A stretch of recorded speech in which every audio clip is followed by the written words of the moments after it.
আসসালামু আলাইকুম প্রিয় কৃষিপ্রেমী ভাই বন্ধুরা।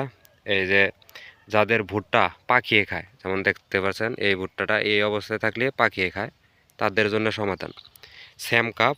এটা নাফকোর ওষুধ 100 ml।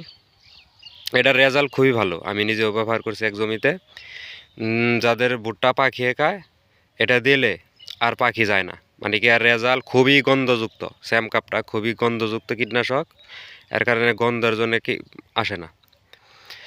100 ml-এর দাম গায়ে রেট 257 টাকা।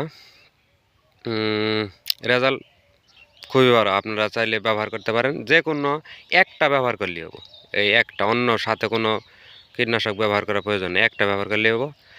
আর এই স্যাম কাপ আপনি ধানেও ব্যবহার করতে পারেন, ধানের মাজরা পোকার জন্য খুবই ভালো রেজাল্ট বা ভালো কাজে দেয়। ঠিক আছে ভাই বন্ধুরা, ভালো থাকেন, কথা হবে পরের কোনো ভিডিওতে।